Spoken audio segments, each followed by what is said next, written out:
يا مساء الرعب. القصة دي أنا بقالي أكتر من أسبوعين بحاول أسجل فيها، بس مش عارف ليه كل ما أبدأ لازم يحصل لي حاجة تخليني مكملهاش. فربنا يستر المرة دي وأعرف أكملها. قصتنا النهاردة من كتاب للجثث رأي آخر للطبيب الشرعي محمد الشيخ. بس قبل ما أبدأ عايز أقول لكم إن الكتاب ده من أحلى كتب الرعب اللي أنا قريتها، ودي مش دعاية ولا أي حاجة. بس اللي حببني فعلا في الكتاب إن الدكتور محمد بيقول إن كل القصص اللي فيه حصلت له فعلا، يعني كل القصص دي حقيقية. فيلا بينا نبدأ قصة النهاردة. بس قبل ما نبدأ، زي ما احنا عارفين، العهدة على الراوي. دكتور محمد بيقول الساعة 11 جاله تليفون من سعيد. سعيد ده فني التشريح معاه في المشرحة.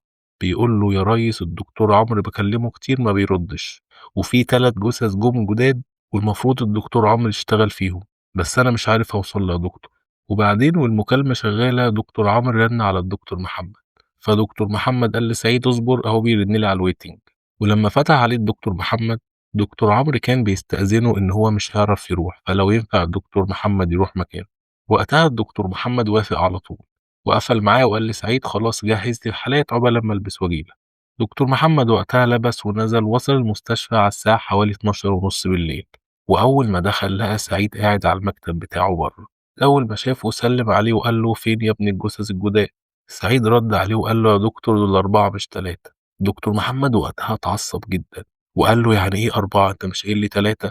مش انت اللي بتسجل الدخول؟ ازاي مش عارف 3 من 4؟ سعيد قال له والله يا دكتور انا استلمتهم 3، بس اول ما دخلت عشان احطهم في التلاجة لقيتهم 4. وقتها انا زعقت له جامد. قال لي يا دكتور والله معلش اصل مراتي بتولد وانا دماغي مش فيا والله يا دكتور.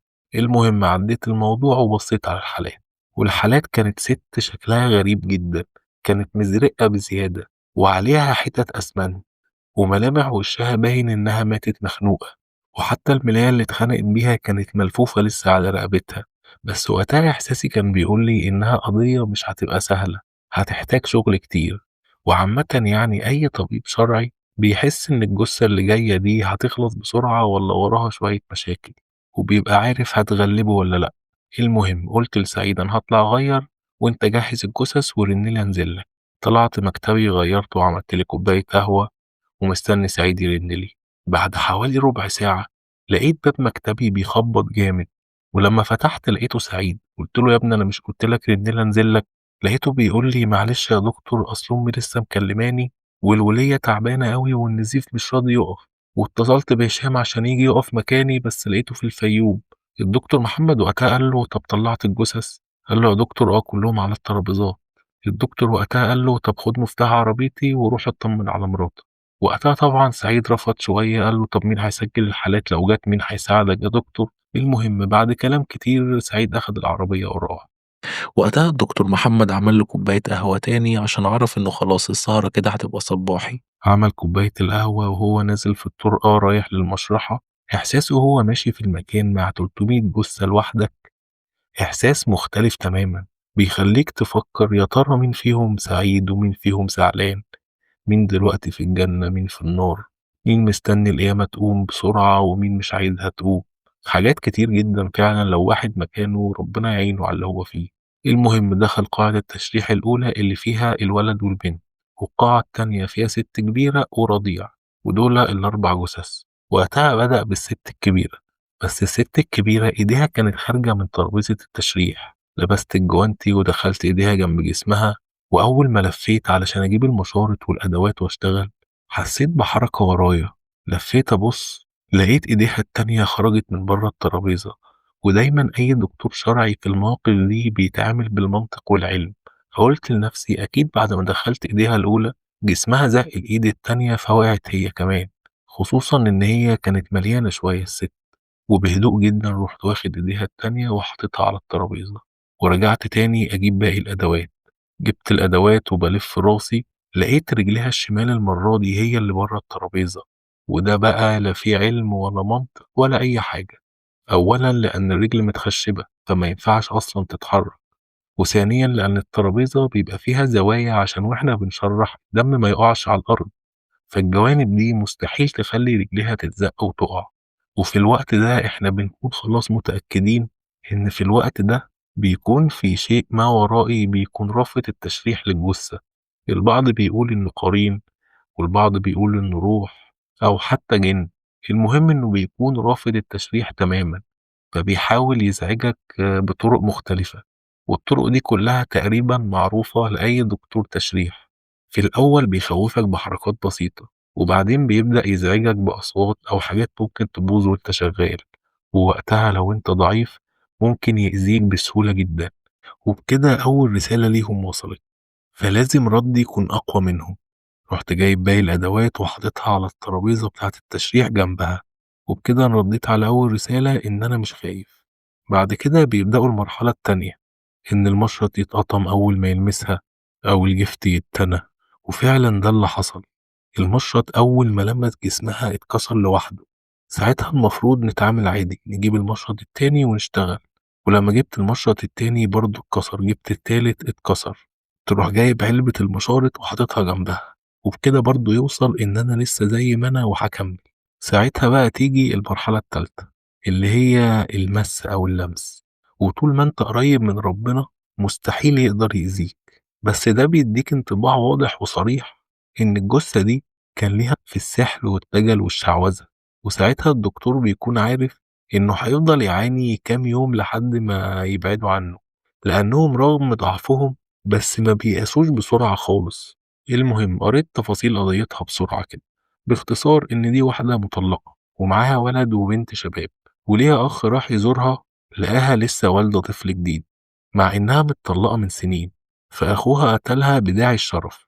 وباقي التفاصيل بتقول إن ابنها راح اسم الشرطة وكان في حالة هستيرية مش طبيعية، وقال إن خاله قتل أمه وحفر حفرة في البيت ورماها فيها وحط عليها أسمنت، وإنه لما شاف أمه كده كان خايف على إخواته فقتلهم، وبعد ما قتلهم بلع حبوب غلة علشان يموت. ولما رجال الشرطة اتحركوا بسرعة لمكان البلاغ وراجعوا كاميرات المراقبة، لقوا إن فعلا الخال كان خارج من بيت الست دي وقت الجريمة، وإن كمان ليهم أخ تاني بس عايش بره مصر، وإن الابن كان جوه البيت قبل الجريمة ب3 ساعات. ولما راحوا يقبضوا على الخال بعد 5 ساعات بالظبط من الجريمة لقوه ميت في بيته، وإنهم بيحاولوا ينقلوه المشرحة بس مش عارفين. وقتها طبعا الدكتور قال إزاي يعني مش عارفين، إيه المشكلة في إن هم ينقلوه المشرحة؟ المهم الدكتور بدأ يكتب الريبورت بتاعه. الجثة لأنثى في سن ال50 من عمرها، متوسطة القامة، ضخمة البنية، وترتدي كذا، والجثة في حالة تيبس. وبإجراء الصبغة التشريحية تبين أن الأعضاء في بداية التعفن، وتبين أيضا أن القوة المستخدمة في خنقها تتجاوز ال3 أفراد. ومعنى كده إن في احتمال إن مش الخال بس اللي قتلها، ويوجد على جسمها بعض الرموز والأوشام وبعض الجمل غير المفهومة. وكمان في جدول صغير على ظهرها وجواه أرقام. ووفقا لمظاهر التحلل فقد مضى على الوفاة قرابة ال24 ساعة. بس ركزوا في الكلام ده جامد عشان مهم جدا. الدكتور بيقول إن هو ركز جامد شوية على الرقبة وهو بيكتب الريبورت، وشال الملاية اللي مخنوقة بيها وقعد يشرح في الرقبة شوية، والموضوع ده أخد حوالي 3 دقايق. ولما خلص رجع يبص على باقي الجثة كلها، وقتها لقى رجليها الاتنين مفكوكين ونازلين من جنب الترابيزة. وقتها عشان ما يبينش إن هو خايف راح ضحك وقال لها هسيبك كده لحد ما سعيد يجي وهو اللي يتعامل معاك، عشان سعيد ما بيحبش المرقعة بتاعتك دي. وبعديها سابها وراح داخل على الطفل. وعلى الساعة 2 بالليل كلم رئيس المباحث صديقه اللي شغال على القضية دي. الدكتور وقتها خرج من القاعة وكلمه. رئيس المباحث قال له والله يا دكتور دي قضية غريبة جدا. فرد عليه الدكتور وقال له اشمعنى يا باشا، ايه المشكلة؟ قال له أصل في محل في وش بيت الست دي الكاميرات بتاعته جايباها وهي داخلة البيت الساعة 3 العصر، يعني من حوالي 10 ساعات. قلت له ازاي يا باشا، دي ميتة من أكتر من 24 ساعة. قال لي الفيديو قدامي اهو والوقت موجود، وحتى ابنها كان جوه البيت من بدري، وأخوها جالها بعد حوالي ساعة، وبعد حوالي نص ساعة ابنها خرج يشتري حاجات، وبعدها رجع البيت قعدوا شوية وبعدين طلع مع خاله يوصله لعربيته. وكل ده يا دكتور متصور قدامي. وبعدها الساعة حوالي 5 الابن راح للقسم وعمل اللي هو عمله ده. ولما رحنا نجيب الخال لقينا عندها أخين، واحد مسافر بره من 12 سنة، والتاني لقيناه ميت في بيته، وكان متحلل وواصل لدرجة التعفن. ولازق على الأرض ومش عارفين نشيله. قلت له: يا باشا طب انتوا متأكدين ان هو ده الخال؟ قال له: يا دكتور ايوه، ده حتى جيرانه قالوا ان هم شافوه النهارده وسلموا عليه واتكلموا معاه. قلت له: يا باشا شكلها ليلة باينة من أولها، أنا هروح أكمل شغل في الجثث، ولو وصلت لحاجة يا باشا هكلمك وأقولك على طول. المهم دخلت القاعة التانية ولسه هبدأ أشتغل، لقيت اتصال من ضابط المباحث زميل صديقي اللي أنا لسه قافل معاه من 5 دقايق. فتحت عليه قال لي: أيوة يا دكتور، فأنا كنت عايز أعرف أنت وصلت لإيه. قلت له: أنا لسه قافل مع محمود بيه وقلت له كل حاجة. قال لي: إزاي؟ محمود بيه قاعد معايا من الساعة 3 العصر النهاردة، وبعدين هو اللي قال لي أكلمك أصلا. قلت له: إزاي يا باشا؟ طب معلش هاتهولي كده. كلمت محمود بيه قال لي: يا دكتور أنا ما كلمتكش بقالي حوالي 3 شهور، عشان كده خليت زميلي هو اللي يكلمك، علشان ما تقولش إن أنا ما بكلمكش غير في الشغل. وقتها أنا جه في دماغي إن أنا كلمت حد تاني، بس إزاي كلمت حد تاني وهو عارف تفاصيل القضية دي كلها؟ المهم قلت له: يا باشا طب إيه الموضوع؟ حكالي نفس المكالمة اللي كانت من 5 دقايق بالظبط. بعديها أنا ما كنتش عارف أعمل إيه، قفلت معاه ودخلت على سجل المكالمات، لقيت آخر مكالمة اللي هي الساعة 11 من سعيد. وقتها أنا خدت كرسي وقعدت في طرقة المشرحة، وقعدت أفتكر إن أنا كنت قاري قبل كده عن سحر التخيلات، إن هو يوهمك بحاجة أو يسمعك حاجة ما حصلتش، بس إنه يوهمك بحاجة هتحصل بعد 5 دقايق، دي حاجة جديدة عليا جدا. وأنا قاعد بفكر سمعت كلاكس عربيتي بره المشرحة، فقلت أكيد سعيد وصل. اتحركت ناحية الباب عشان أفتح له، لقيت 4 قطط سودا وقدامهم قطة كبيرة، وعينيهم كانت منورة جامد وبص عليا، وشكلهم كان مستعد إن هو يهجم عليا. وقتها افتكرت إن أنا مريت بلحظة زي دي قبل كده، وفي شيخ قال لي: لو حصل لك ده تاني اوعى تخاف واتحرك زي ما انت ماشي بالظبط. المهم كملت طريقي، وكل ما أقرب عليهم أحس إنهم خلاص هيهجموا عليا، وأول ما خلاص رجلي كانت هتلمس القطة الكبيرة لقيتهم اختفوا كلهم. كملت طريقي وفتحت لسعيد، وأول ما وصل لقيته بيقول لي إن مراته بقت كويسة خلاص. قفلت باب المشرحة لقيت سعيد بيبص على الأرض وبيقول لي: إيه نقط الدم دي يا ريس اللي على الأرض؟ النقط دي كانت مكان القطط اللي أنا شفتها. بس طبعا ما قلتلوش حاجة، قلت له: ما تشغلش بالك يا سعيد، يلا بس بينا نكمل الشغل اللي عندنا. دخلنا المشرحة، سعيد بص على الست. الست طبعا كانت أعضائها كلها بره ومتشرحة ومتبهدلة، ورجليها الاتنين كانوا نازلين برضه. لقيت سعيد وقتها بيقول لي: ايه ده يا ريس، وانا جيت في وقت مش مناسب ولا ايه؟ وقتها طبعا قعدنا نضحك شوية، بس انا مرضتش احكي له على حاجة، انا قلت يشوف بنفسه احسن. المهم قلت له: يلا يا سعيد خيط الجثة علشان نشتغل في الباقي. وهو بيخيط لقينا الجثة نطرت رجلها لوحدها. لقيت وقتها سعيد بيضحك وبيقول لها: هو انت منهم؟ ماشي يا ستي وريني اخرك. وراح جايب حبل ومكتف جسمها كله، وبعد ما كتفها قلت له: روح هات علبة مشارط من المخزن. وهو ماشي سمعته بيهش حاجة. لما رجع قلت له: هو انت كنت بتهش إيه يا سعيد؟ قال لي: يا دكتور دول قطط. قلت له: قطط في المشرحة ازاي يا سعيد؟ لقيته بيقول لي: يا دكتور دول من اللي بيختفوا وبيظهروا عادي، يعني مش قطط حقيقية. سعيد ما شاء الله بيتعامل معاهم أكنهم أصحابه. المهم قلت له: يلا بينا نشتغل في الطفل الرضيع. بدأت أكتب في الريبورت: الجثة لطفل رضيع عمره حوالي يومين، ويوجد آثار كدمات بالوجه، وتبين أيضا وجود جدول في الظهر نفس الجدول اللي موجود في الأم، وسبب الموت إهمال غذائي. وأخدت منه عينة DNA علشان نعرف مين أبوه. بس أنا كده بالنسبة لي القضية منتهية في نقطتين: الأولى إن دي وفاة ليها علاقة بالسحر الأسود أو السفلي، والتانية إن في حد شريك ليهم لسه موجود وعايش، وهو اللي بيحاول يخليني أخاف وما كملش في القضية. المهم خلصنا الطفل ورحنا القاعة التانية اللي فيها الولد والبنت. بدأت الأول بالولد وكتبت الريبورت: الجثة لشاب في أواخر العشرينات، ويوجد آثار إحمرار في الوجه، وتبين إن العين مفتوحة بشكل مش طبيعي بدون وجود أي سبب واضح، وكمان جسمه كان كله وشم، وفيه برضه نفس الجدول اللي فيه أرقام اللي موجود عند الأم والطفل الرضيع. وسبب الوفاة التسمم بسبب أقراص القمح، وما كانش فيه أي حاجة غريبة في الجثة زي اللي حصلت مع الأم. وقتها قلت لسعيد: مش ملاحظ إن مفيش حاجة حصلت زي ما حصل مع الأم؟ قال لي: يا دكتور ما كله من بنت اللذينة اللي هناك دي. ولما سعيد خلص لفينا عشان نبص عليها من الإزاز، لقينا الحبل اللي سعيد كان رابطها بيه مفكوك وبيترمي في الهوا. وقتها جرينا إحنا الاتنين عليها، وأول ما فتحنا الباب فعلا لقيناها من غير حبل، والحبل مرمي جنبها، ورجليها الاتنين تاني بره الترابيزة. رحت قايل لسعيد بقول لك احنا نسيبها زي ما هي كده، ولما نخلص كل شغلنا نبقى نرجع لها تاني. بعدها سيبناها ورحنا للبنت الأخيرة. لما رحنا ما لقيناش فيها أي آثار لعنف، ولا حتى فيها وشم ولا الجدول ده موجود عليها. وسبب الوفاة جلطة في القلب، وفاة طبيعية جدا، بس إنها وسط المعمعة دي أكيد مش طبيعية. خلصت التقرير بتاعها ودخلناها التلاجة. الساعة وقتها كانت حوالي 5 الفجر. فطلعت مكتبي غيرت هدومي وقلت لسعيد أنا هروح بيتي وفي جثة تانية جاية تبعهم، لما تيجي بكلمني. وركبت عربيتي ومشيت. الدنيا كانت بتمطر، والشوارع كان كلها فاضية.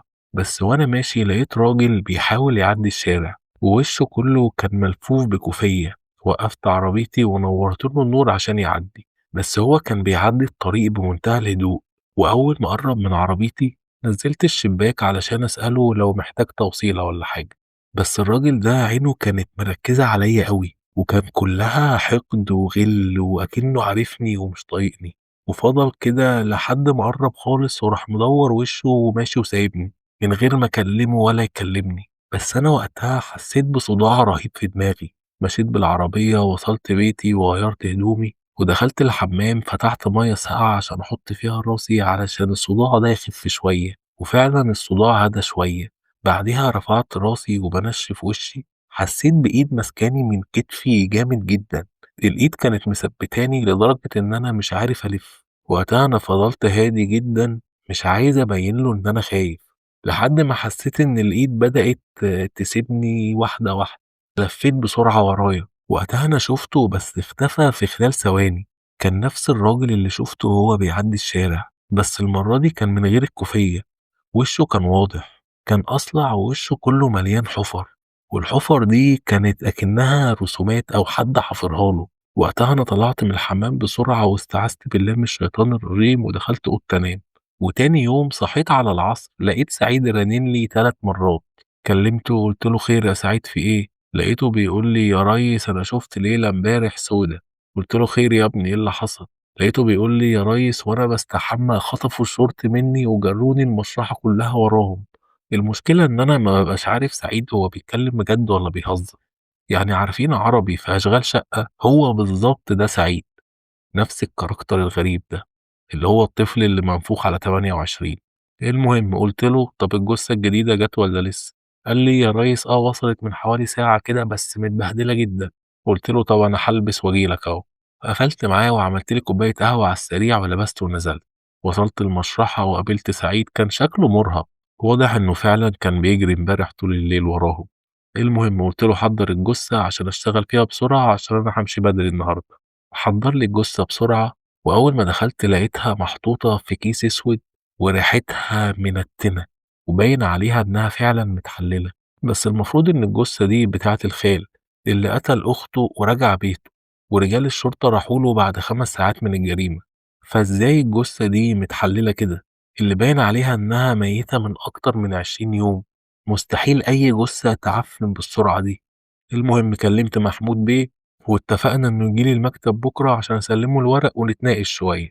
وفعلًا تاني يوم محمود بيه وصل في ميعاده، واتكرر نفس الكلام اللي كان في التليفون. وأنا وقتها كنت باقول له مستحيل ده يحصل، لأن أولًا الأم مخنوقة بقوة أكتر من 3 رجالة، والطفل ميت بسبب الإهمال الغذائي، وإنه ما رضعش من أول ما اتولد، والبنت وفاتها طبيعية مش زي ما الأخ قال إنه قتلها، والخال ده متوفي من أكتر من 20 يوم. فمستحيل يكون هو متواجد اليوم ده في البيت. المهم سألتهم على خالد تاني قالوا لي مسافر دولة أفريقية بقاله حوالي 12 سنة، بس عن طريق السفارة عرفنا إن هو رجع مصر من حوالي سنة. وفي نفس الوقت اللي محمود بيه بيحكي لي في تليفون جاله إن الخال التاني عرفوا يوصلوا له. وقتها محمود بيه قال لهم هاتوه على المشرحة علشان يتعرف على الجثث. وبعدها محمود بيه قال لي طب أنا هقوم أشوف قضية تانية في المخدرات جنبك لحد ما الراجل ده يجي. المهم وأنا قاعد باقلِّب في ورق القضية عقبال ما الراجل ييجي، لقيت قيد عائلي للأسرة دي، بس اللي لفت نظري إن الخال الميت والخال اللي جاي هم أصلًا توأم، وبكده ممكن يكون الخال التاني قتل أخوه، واستغل الشبه اللي بينهم وظهر كأنه أخوه التاني. وبعدين هو اللي قتل الأم. ودي نفس نظريتي بس لسه في حاجة ناقصة. المهم كلمت سعيد وقلت له هو الراجل وصل ولا لسه؟ قال لي الراجل على الباب اهو مع محمود بيه. قلت له ما تدخلهمش طيب وانا جاي لك حالا. نزلت جري ورحت على باب الدخول. اول ما وصلت لقيته قدامي وكان هو نفس الشخص اللي مسكني وانا في الحمام. نفس العينين ونفس العلامات اللي في وشه. وهو وقتها حس ان انا عرفته. فكان بيحاول ما يبصليش ويبص في أي حتة تانية بعيدة عني. ومن كتر ما أنا قاعد أبص له لقيت محمود بيه بيقول لي يا دكتور وأنت تعرفه؟ قلت له ده حبيبي من أيام الشتاء. بعد اللي أنا قلته ده لقينا الراجل طلع يجري لوحده فجأة. وكلنا واقفين مذهولين من الموقف بس محمود بيه طلع يجري وراه على طول. والأمن بتاع المستشفى قعد يحاوطه. لقينا الراجل راح لأقرب عمود وفضل يخبط دماغه في العمود لحد ما أغمى عليه ووقع. اتجمعنا كلنا حواليه واحنا واقفين مذهولين محدش فيهم كان فاهم اي حاجة. بس انا كنت بدأت افهم خلاص. وما كنتش عايزه يموت علشان هو ده الدليل الوحيد اللي في القضية. فجبنا عربية اسعاف ونقلناه على اقرب مستشفى. ومحمود بيه على طول عين معاه حراسة. وبعدها سبتهم ورجعت على باب المستشفى. لقيتهم كلهم جايين لي وبيقولوا لي هو في ايه انت تعرفه منين؟ المشكلة ان انا دايما في موضوع الجن والعفاريت ده بحب احتفظ بيه لنفسي علشان أكيد ما حدش هيصدقني. وأنا عامة ما بحبش الجدال الكتير. فقلت لمحمود بيه لما شفت ورق القضية عرفت إنهم توأم فأكيد لما شافني وركز معاه توقع إني كشفته. فطلع يجري. بعدها سبتهم واقفين ودخلت قعدت في مكتبي.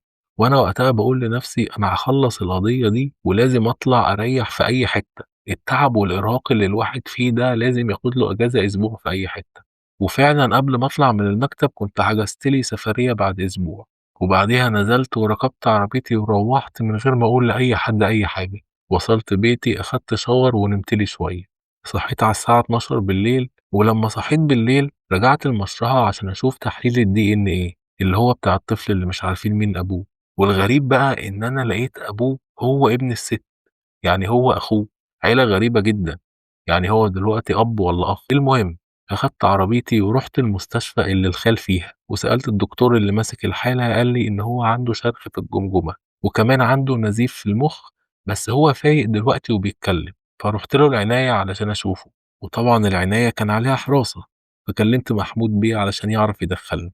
بس طبعًا محمود بيه استغرب إن أنا عايز أشوفه، بس المهم إنه دخّلني. ولمّا دخلت لقيته كان نايم على السرير. دخلت عليه بالراحة وصورت العلامات اللي على وشه. بعديها لقيته فتح عينه على طول من نور الفلاش اللي ضرب فيه. ولقيته بيقول لي على طول اتأخرت ليه يا دكتور؟ رحت شادد كرسي وقعدت جنبه وقلت له احكي لي بقى. هو كان عارف ان انا فهمت الموضوع وعارف ان انا مش هسيبه غير لما يحكي لي. وبما انه ما كانش قادر يتحرك ولا يقاوم فحكى لي. وقتها انا بعت لمحمود برسالة وقلت له لما رن لك سجل المكالمة بس ما تتكلمش. المهم بقى الخال قال لي إيه؟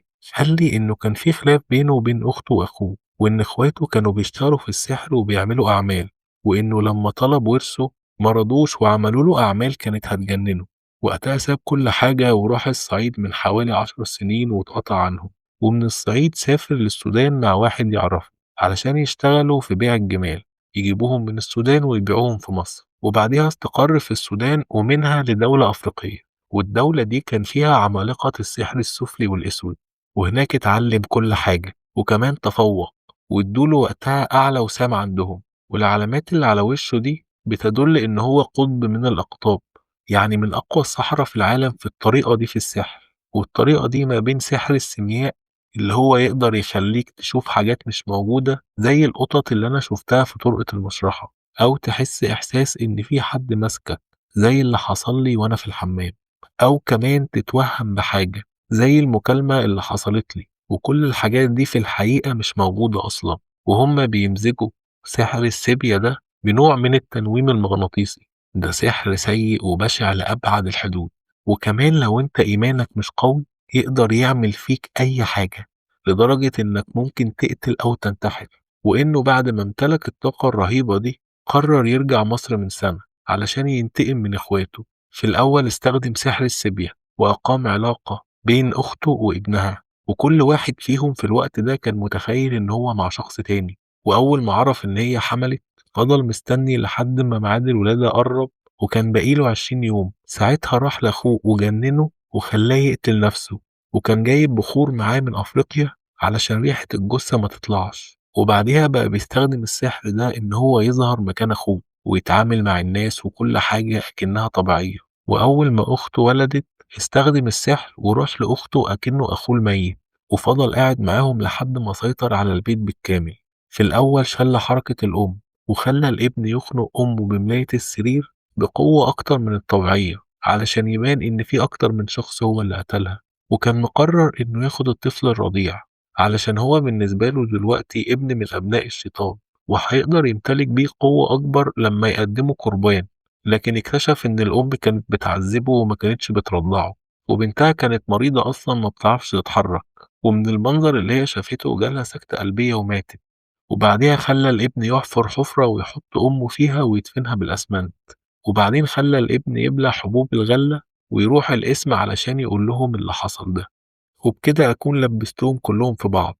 وبعديها قمت عشان أكمل المخطط ده وأروح آخد جثة أخويا وأرميها في أي مكان، وساعتها هو هيختفي ويبقى هو المتهم، وبعديها أهرب وأبقى كده اتخلصت منهم كلهم. بس المشكلة إن رجال الشرطة جم بسرعة أوي ولقوا الجثة. قلت له طب إيه اللي خلاك تظهر بعد كل ده وجيت المشرحة ليه؟ قال لي عشان أبعد أي شبهة عليا، لأن رجال الشرطة أكيد هيعرفوا إن أنا جيت مصر من سنة، فكنت لازم أظهر علشان أبعد أي حد عن القضية دي، وبالذات أنت يا دكتور. وقتها الدكتور محمد كان قاعد بيسأل كل شوية لحد ما محمود بيه يشوف الرسالة بتاعته. وأول ما محمود بيه شاف الرسالة الدكتور محمد اتصل بيه على طول، وأول ما فتح سأل الخال سؤال واضح وصريح: يعني أنت اللي قتلت أختك وسممت ابنها وأقنعته إن هو يروح اسم الشرطة ويقول لهم اللي حصل ده؟ قال له أيوه هو ده اللي حصل بالظبط، ولو كان ينفع يحصل حاجة أكتر من كده وانتقم منهم أكتر كنت عملت. وقتها الدكتور محمد بيقول إنه قفل السكة على طول علشان ما ينفعش يظهر أي كلمة سحر ولا حاجة في التحقيقات، لأن الحاجات دي غير معترف بيها في القانون أو في العلم. وبعديها سبته على طول وخرجت بره المستشفى. وأول ما خرجت كلمت محمود بيه، قال لي أنت أول ما بعتلي كلمت النيابة وخدت إذن تسجيل في ثانية، بس أنت إزاي عرفت كل ده يا دكتور؟ قلت له بعدين بقى يا باشا، بس خلي بالك عشان الراجل ده ممكن يهرب في أي لحظة. وقفلت معاه وبعديها رجعت مكتبي وكتبت التقرير، بس من غير ما اكتب فيه أي سحر ولا أي حاجة. كتبت التقرير الطبيعي وسلمته تاني يوم الصبح لمحمود بيه، وبعديها سافرت الأجازة اللي أنا كنت محددها والقضية اتقفلت وكل حاجة بقت تمام. وبكده تكون القصة خلصت. بس قبل ما نقفل في حاجة مهمة جدا عايز أقولها لكم: السحر والدجل والشعوذة ده نوع من أنواع الكفر، إنك تعمله أو تروح لحد علشان يساعدك. مفيش حد هيساعدك غير إنك تقرب من ربنا. هتساعد نفسك لو قربت من ربنا، ولو اقتنعت من جواك إن الحافظ هو الله. وبكده تكون خلصت قصتنا، ولو عجبتك القصة ما تنساش اللايك والاشتراك والشير وتفعل الجرس وتكتب لي في الكومنتات رأيك في القصة. وأستودعكم الله يا أصدقائي. سلام.